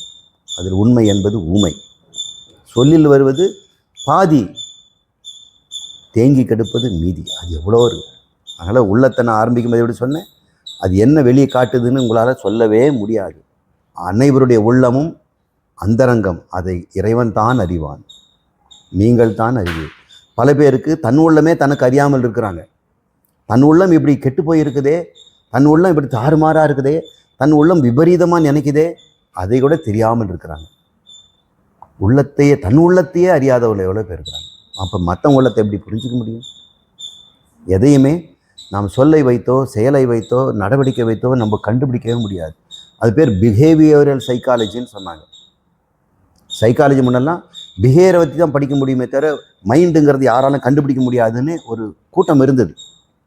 மைண்டு யாருக்குமே தெரியாது, பிஹேவியர் தான் நமக்கு சைக்காலஜிக்கு அடிப்படை அப்படின்னு நடத்தையை பார்க்கறதுனால நடத்தையல்னு வந்தது.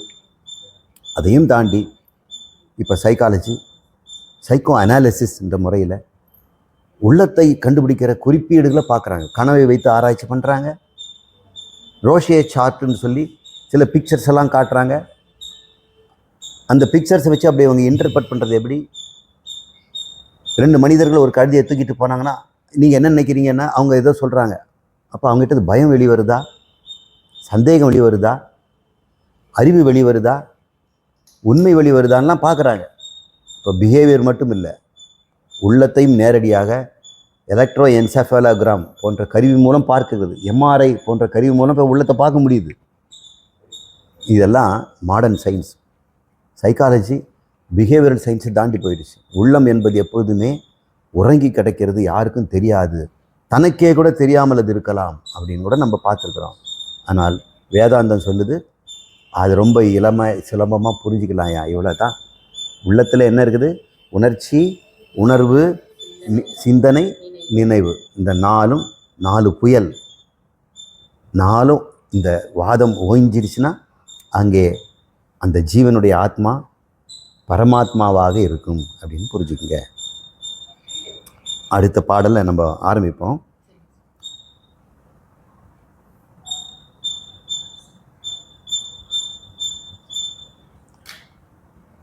தூசாமணியும் துகிலும் புனைவாள் நேசா முருகா நினதன்பு அருளால் ஆசா நிகழும் துகளாயின பின் பேசா அனுபூதி பிறந்ததுவே. தூசாமணியும் துகிலும் புனைவாள் நேசா முருகா நினது அன்பருளால் ஆசா நிகழும் துகளான பின் பேசா அனுபூதி பிறந்ததுவே. தூசாமணியும் துகிலும் புனைவாள் நேசா முருகா நினதன்பருளால் ஆசா நிகழும் துகளானின பின் பேசானுபூதி பிறந்ததுவே. இங்கே ஒரு நல்ல அனுபூதியை சொல்கிறார். அவர் சும்மா இரு சொல்லறன்னாரு. அதே மாதிரி நான் எனக்கு பேச்செல்லாம் அடங்கி போச்சுட்டார். பேச்சுங்கிறது ஒரு உபலட்சணம். உபலட்சணம்னா ஒரு பானை சோத்துக்கு ஒரு சோறு பதம். அப்போ பேச்சு நின்று போச்சுன்னா என்ன அர்த்தம்? நடை உடை பாவனையும் நின்று போச்சு.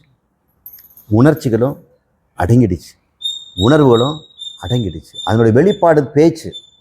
பேச்சு நின்று போச்சுன்னா என்ன அர்த்தம்? நம்முடைய செயலெல்லாம் பேச்சில் தானே வருது. உடம்பால் காட்டுறதை விட பேச்சில் தான் நிறைய காட்டுறோம். உள்ளத்தில் என்ன இருக்குது? பேச்சு தான் ஓரளவுக்கு கொஞ்சம் காட்டுது. சொல்லில் வருவது பாதி. அந்த சொல்லே அடங்கிடுச்சுன்னா மீதியும் அடங்கிடுச்சுன்னு தான் அர்த்தம் இல்லை? ஐஸ்பெர்க்குங்கிறாங்க. பெரிய பனிக்கட்டி கோயம்புத்தூர் சைஸ் இருக்குமா ஒரு பனிக்கட்டி. ஆனால் கடல் மேலே பார்த்தாக்கா ஒரு சின்ன ஒரு செம்பு சைஸ் தான் இருக்கும், ஒரு மொனை இருக்குமா. இவ்வளோ தானே ஐஸுன்ட்டு கீழே கோயம்புத்தூர் சைஸு உள்ளே இருக்கும். அது பேர் ஐஸ்பெர்க்குங்கிறாங்க. நம்ம வெளியே வரக்கூடாது அந்த வெளியே தெரிகின்ற ஐஸ் மட்டும்தான். ஆனால் கடலு கீழே மறைஞ்சிருக்கிறது, ஆழ்ந்த உள்ளத்தில் இருக்கிறதெல்லாம் நாம் சொல்ல முடியாத அளவுக்கு இருக்குது. அந்த அனுபூதி, இந்த வெளிவருகின்ற அந்த ஐஸுங்கிறது பேச்சு. அதுவே அடங்கிடுச்சுன்னா இப்போ உள்ளே இருக்கிறதும் அடங்கிடுச்சுன்னு அர்த்தம். அது பேர் உபலட்சணம். ஒன்றுக்கு அடையாளமாக ஒன்று சொன்னால் அது பேர் உபலட்சணம். இப்போ சும்மா இரு அப்படின்னு சொன்னார்னா வாயை மட்டும் மூடிட்டுருன்னு அர்த்தம் இல்லை. சிந்தனையும் விடு, அதான் அறிவும் அறியாமையும் விட்டது, உலகோடரையும் சிந்தனையும் விட்டது, செறிவற்றுது. இந்த உணர்ச்சிகளும் புலன்களும் உலகத்தில் போய் தொடர்பே இல்லை. காது எதுவும் கேட்க விரும்புறதில்லை, கண் எதுவும் பார்க்க விரும்புறதில்லை, வாய் எதுவும் பேச விரும்புறதில்லை, கை எதுவும் எடுக்கிறது இல்லை, சும்மா இருக்கிறார். உள்ளத்துலேயும் கோபம் பயம் எதுவும் இல்லை, ஆனந்த களிப்பு தான் இருக்குது. ஆனந்த களிப்பு தான் இருக்குது, சிந்தனையும் இல்லை. அதுதான் பரபிரம்ம நிலை, பிராமி ஸ்திதி, அமனீய பாவம், கைவல்யம் அப்படின்லாம் சொல்கிறாங்க. அது மோட்சம்னு சொல்கிறோம். வாழும் பொழுதே மோட்சம், ஜீவன்னு முக்தி. அந்த நிலையை தான் அவர் சொல்கிறாரு, எனக்கு பேசா அனுபூதி பிறந்தது அப்படின்னா, இந்த உலகமே இல்லாமல், உயிரும் இல்லாமல், இறைவனும் இல்லாமல், நான் மாத்திரம் தன்னந்தனி நின்றது தானறிய இன்னும் ஒருவர்க்கு இசைவிப்பதுவோ அப்படின்னுக்கிறார். இவரே தான் சொல்கிறார் அருணையர். தன்னந்தனியாக நிற்கிறையா, இந்த உலகத்தில் நான் ஒட்டவே இல்லை, என் உடம்புலேயே ஒட்டலை, அகங்காரத்துலேயும் ஒட்டலை, உள்ளத்திலே நான் ஒட்டவில்லை. நான் தன்னம் தனி நின்றேன். நான் என்பது அழிஞ்சு போச்சு, எனதுங்கிறது அழிஞ்சிச்சு. அகங்காரம் மமகாரம் ரெண்டும் போயிடுச்சு. அங்கே தான் மாத்திரம் இருக்கிறேன். அது எப்படி இருக்க முடியுமா ஐயா? தினம் நீங்கள் தூக்கத்தில் தான் மாத்திரமாக தான் இருக்கிறீங்க. தன்னன் தனி நின்று அப்போ தான் இருக்க, தான் அறிய. அது நீ ஒன்றும் அறியாமலா இருக்கிற. எப்படி இருந்த? ஆழ்ந்த உறக்கத்தை தன்னந்தனியாக தூங்குனீங்க. கூட்டம்லாம் சேர்த்துக்கிட்டு இருந்தியா? இந்த உலகம் என்ற கூட்டம் இருந்ததா? உறவினர்கள் கூட்டம் இருந்ததா? சொல்லுங்கள். தூக்கத்தில் எங்கேயா உங்கள் சொத்து சுகம், உங்கள் பத்திரம், உங்கள் பெருமை, உங்களுடைய புகழ், உங்கள் கட்சி, உங்கள் சின்னம், உங்கள் கொடி, உங்கள் மதம் ஒன்றும் இல்லையே. தன்னந்தனியாக தானே இருக்கிறீங்க. தூக்கத்தில் யாராவது பக்கத்தில் வேணுமா? தூங்குற வரைக்கும் வேணும். பெட்டெல்லாம் நல்லா மெத்துன்னு போடுவாங்க, ஏசி போட்டுவாங்க, லைட்டெலாம் டிம் பண்ணி எல்லாம் பண்ணுவாங்க, மெயிலில் பாட்டு கூட ஏதோ வைப்பாங்க. தூங்குற வரைக்கும் தான். தூங்குன பேர் ஒன்றுமே கிடையாது. அப்படியே கொண்டு போய் நடுத்தரில் போட்டால் கூட தெரியாது. அவனுக்கு கட்டாந்தரையில் படுக்கிறவங்க கூட நல்லா தூங்குறான். அவனுக்கும் மெத்தையில் படுத்து தூங்குறவனுக்கு என்ன வித்தியாசம் இருக்குது? தூக்கத்தில் நாய்க்கும் நரிக்கும் புலிக்கும் ராஜாவுக்கும் சேவகனுக்கும் வித்தியாசம் இருக்குதா? அதுதான் தன்னன் தனி நிற்றல். அது தூக்கத்தில் தானே கிடைக்குது. விழிப்புல கிடைக்கணும் இல்லை. விழிக்கும் பொழுதே தூங்கணும். தூங்காமல் தூங்கும் இரவும் பகலும் அற்ற நிலை, அது பேர். இரவும் பகலும் அற்ற நிலை அருள்வாயே அப்படின்னு அருணகிரிநாதர் சொல்கிறார். அதுதான் அனுபூதிங்கிறது, செல்ஃப் ரியலைசேஷன். தன்னை யாருன்னு தானே கண்டுபிடிச்சிக்கிறது. என்ன கண்டுபிடிச்சார் அவர்? இந்த உலகம், இறைவன் எல்லாம் மறைஞ்சு போச்சு, சக ஜீவர்களெல்லாம் போச்சு. ஒன்றே ஒன்று எஞ்சி நிற்கிறது. ஆனந்த களிப்பில் இருக்கின்ற ஆத்மா மட்டும். அது தன்னந்தனியாக இருத்தல். அதுதான் தன்னந்தனி தான் கேவல நிலை. கேவல நிலை. கேவலம்னா ஒன்லி தட், தான் மாத்திரம் அப்படின்னா அது கேவலம்னு அர்த்தம். அது பேர் கைவல்யம்ங்கிறாங்க. இது பேர் கைவல்யம்னு பேர். ஒரு உபனிஷத்தில் யாக்ஞவல்கியர்கிட்ட கேட்குறா, இன்னும் கைவல்யத்தை பற்றி சொல்லிக் கொடுங்க.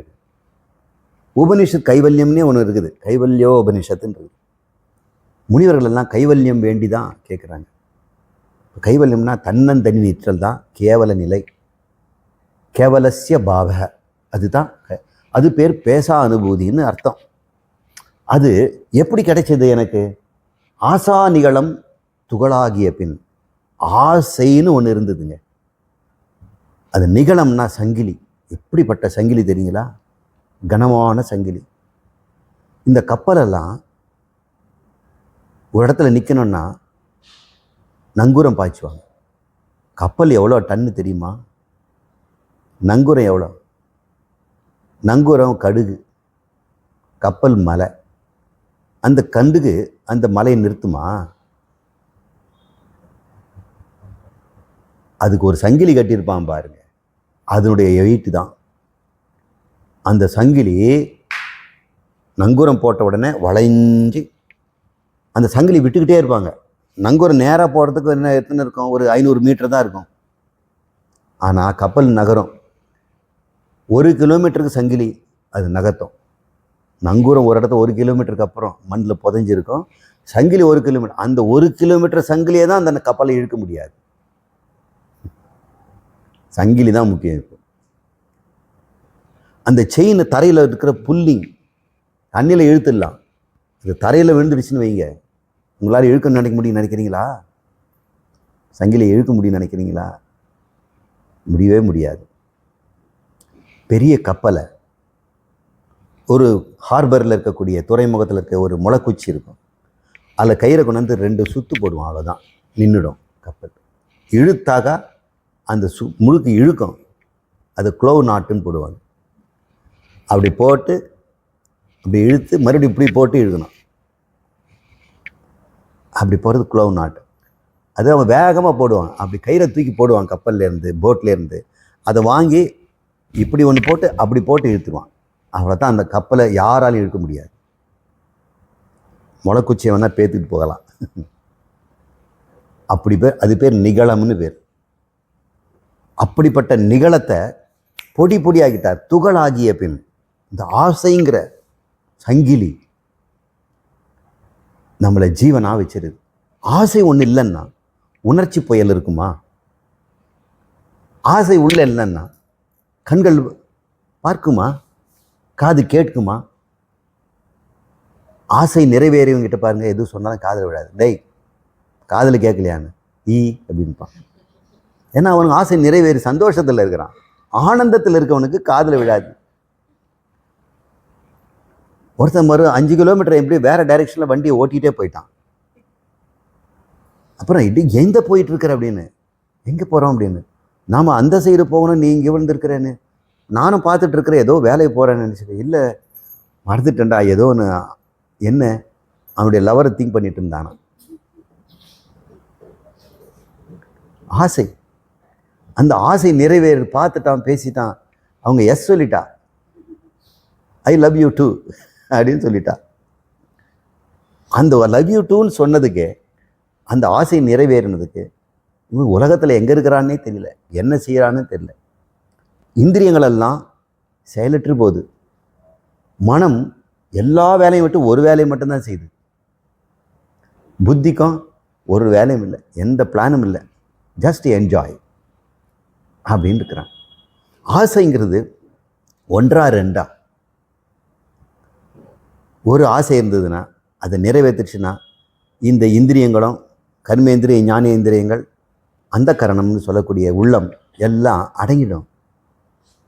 ஆசை இருந்ததுன்னா அது ஓய்வே கிடையாது. ஆசை ஒன்று கொடுத்துட்டாங்கன்னா அந்த ஆளை பிடிக்கவே முடியாது. ஆசை ஒன்று எழுந்துடுச்சுன்னா அவனை தடுக்கவே முடியாது.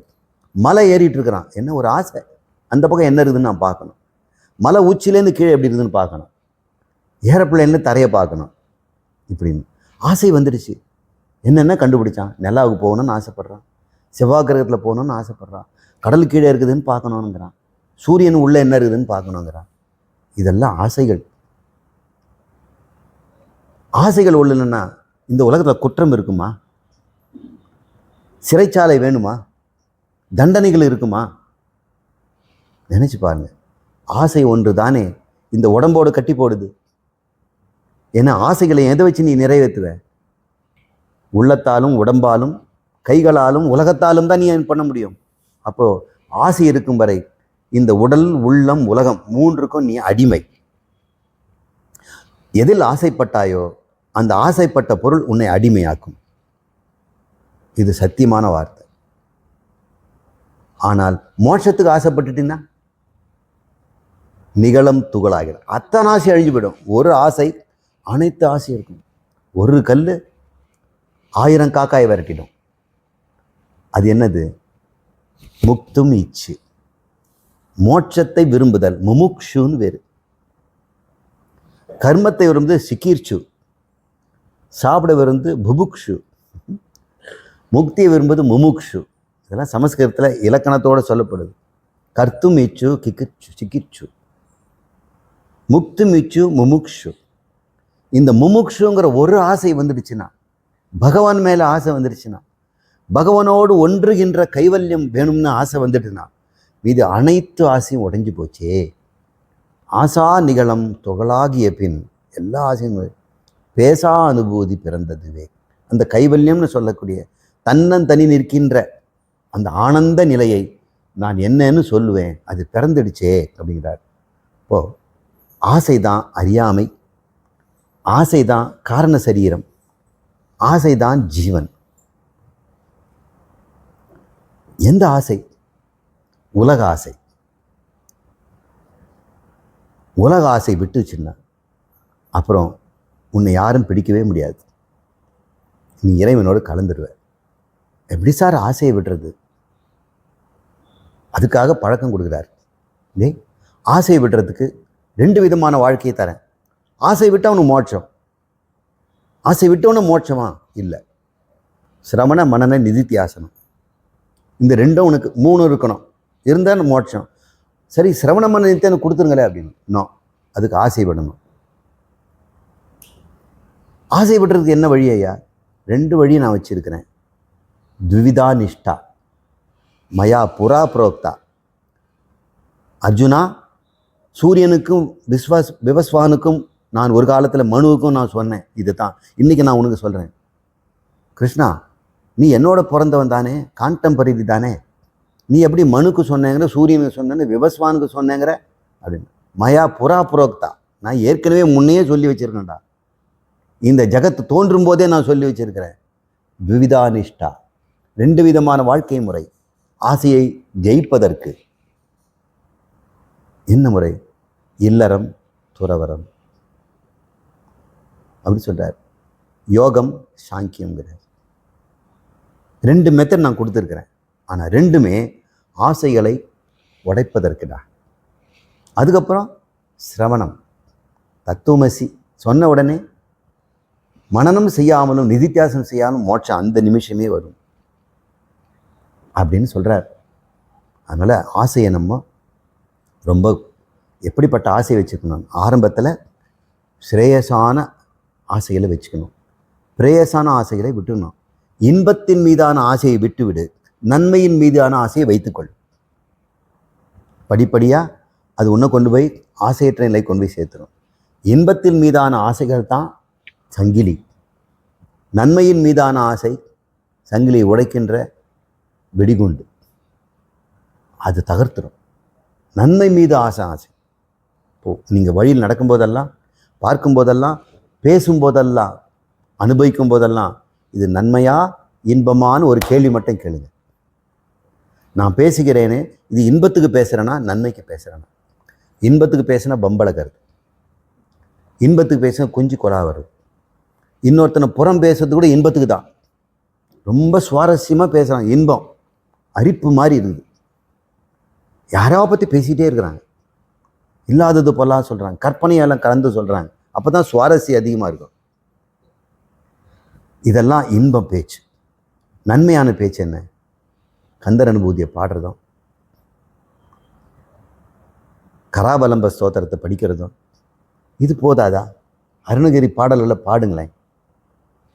இப்படி முருக பாடுகளை நம்ம ஆசையை அங்கே வச்சிட்டோம்னா அது நன்மையான ஆசை, ஸ்ரேயசான ஆசை. அது பேர் சுப இச்சா அப்படின்னு பேர். எது? சுப இச்சா, சுபத்தையே விளைவிக்கும். அந்த ஆசையை நான் விட வேணான்னு சொல்லலை. அந்த ஆசையை எப்படி கண்டுபிடிப்பேன்? இல்லறத்தாலும் துறவரத்தாலும். 2 ஸ்டைல். எது உங்களுக்கு ஈஸி? இல்லறம் எனக்கு ஈஸின்னு தோணுது அப்படின்னு கண்ணனே சொல்கிறார். அர்ஜுனா, இல்லறம் தான் உனக்கெல்லாம் நைட்டுப்பா. நீ சத்திரியன், நீ வைசியன், சூத்திரன், பிராமணனாக இருந்துட்டினா உனக்கு துறவரம் ஈஸி. உனக்கு பிரம்மச்சாரியம் ரொம்ப கை வரும். அதனால் அது உனக்கு நான் சிபாரிசு பண்ண முடியாது. அதை 1000 பேரில் 2 பேருக்கு தான் அதான் முடியும். ஆனால் சந்நியாசம்ங்கிறது அந்த லைஃப் ஸ்டைல் வேண்டாம். அதுவும் உனக்கு ஆசையை தான் போக்கும். ஆனால் அதன் மூலம் ஆசையை போக்கிறது ரொம்ப கஷ்டம்ப்பா. உன்னை ஆசை வாட்டும், உன்னை ஆசை பல மடங்கு துன்புறுத்தும் இந்த சந்நியாச வாழ்க்கையில். ஆனால் இல்லற வாசையில் நீ ஆசை உன்னை துன்புறுத்தாது, நன்மையாக பயன்படுத்திக்க. அறம் தர்மத்தின்படி நீ வாழ்ந்துக்கலாம். அப்போ வேதமே 2ஆக பிரிஞ்சு சொல்லுது. ஒன்று சாங்கிய பாதை, ஞானப்பாதை. இன்னொன்று கர்மப்பாதை, தர்ம ஜிக்ஞாசு, இவன் பிரம்ம ஜிக்ஞாசு அப்படின்னு 2 இருக்குது. இது 2ஐயும் வியாசரும் ஜெய்மினியும் சொல்லியிருக்கிறாங்க. பிரம்மசூத்திரம், தர்மசூத்திரம் 2 நமக்கு சொல்லியிருக்கிறாங்க. இதை பகவான் சொல்லியிருக்கிறார். அது உபனிஷத்துலையும் வேதத்துலையும் இருக்குது. அதனால தான் சொல்கிறாரு, வேதத்திலே நான் சொல்லியிருக்கிறேன், போய் படிச்சுக்க அப்படின்னு சொல்கிறார். இப்போ இந்த பாடலினுடைய முதல் 2 வரிக்கு போவோம். ஆசா நிகழம் துகளாகிய பின் பேசா அனுபூதி பிறந்ததுவே. முருகா, நீ எப்படிப்பட்டவன்? தூசாமணியும் துகிலும் புனைவாள். அவள் ட்ரெஸ்ஸு ரொம்ப தூய்மையாக இருக்குமா. குரமின் கொடி, அந்த குரத்தி மகள், இந்த வள்ளி இச்சா சக்தி வெள்ளை ஆடை போட்டிருக்கிறார். தூசா மணி, மணின்னா கழுத்தில் முத்து மாலைகளும் நவரத்தங்களும் போட்டிருப்பாங்க. ஊசி பாசி விற்கிறவங்க தானே குரத்திகள். காட்டில் தானே இருக்கிறாங்க, வேகபான்ஸ், ஜிப்சிஸ். இப்போ வள்ளி ஒரு ஜிப்சி கேர்ள். ஜிப்சின்னா தெரியுமா? வேகபான்ஸ். வேகபான்ஸ்னா என்ன? நாடோடிகள். வீடு அமைச்சிக்க மாட்டாங்க, காடே அவங்களுக்கு வீடு. மழை காலத்தில் ஒரு இடத்துல இருப்பாங்க, குளிர்காலத்தில் ஒரு இடத்துல இருப்பாங்க, வெயில் காலத்தில் குறிஞ்சி மலரோட கொஞ்சுவாங்க, பனி காலத்தில் ஒரு இடத்துல இருப்பாங்க. இப்படியே காடு முழுக்கும் சுற்றி திரிவார்கள். அழகு தான் அவங்களுக்கு தெய்வம். அதனால் முருகன் தான் அவங்களுடைய கடவுள். அழகு தானே முருகன். அழகென்ற சொல்லுக்கு முருகா. அந்த மின்னுகின்ற தூசாமணின்னா சுப்பிரமணின்னு அர்த்தம். சுப்ரம்னா தூசு இல்லாதது, தூய்மையானது அர்த்தம். தூசானா தூசற்றது, ரஜஸ் இல்லாதது. ரஜஸ்னா மாசுன்னு அர்த்தம். ரஜஸ் இல்லாதது, பொலி உடையது, தூய்மையானது அந்த மணி, சுப்பிரமணி முருகன். அதைத்தான் நீ அணிஞ்சிட்டு இருக்கிற. ஏன் மணி அணிகிறோன்னா, மணி போல் நம்ம சுத்தமாக இருக்கணும். சுப்பிரமணி. துகிலும், அப்புறம் ட்ரெஸ்ஸும் அப்படி தான் இருக்குதான். தூய்மையான ஆடை அணிந்துகின்ற, அதை புனைவாள் அணிந்து கொண்டிருக்கிற குரத்தியை விரும்புகின்ற நேயா, நேசா அப்படின்னு. நேசம்னா விரும்புதல், விரும்புகின்ற முருகா. தூசாமணியும் துகிலும் புனைவாள் குரத்தியை நேசிக்கின்ற முருகா, நினது அன்பருளால், நீ எனக்கு காட்டின அன்பினாலே நான் பேச அனுபூதி பிறந்தேன். என்னிடம் ஆசை என்ற சங்கிலி அருந்து முடிந்தது. ஓம் பூர்ணமத பூர்ணமிதம் பூர்ணாத் பூர்ணமுதச்யதே பூர்ணஸ்ய பூர்ணம் ஆதாய பூர்ணம் ஏவா வசிஷ்யதே. ஓம் சாந்தி சாந்தி சாந்தி. ஹரி ஓம். ஸ்ரீ குருப்யோ நமः. ஹரி ஓம்.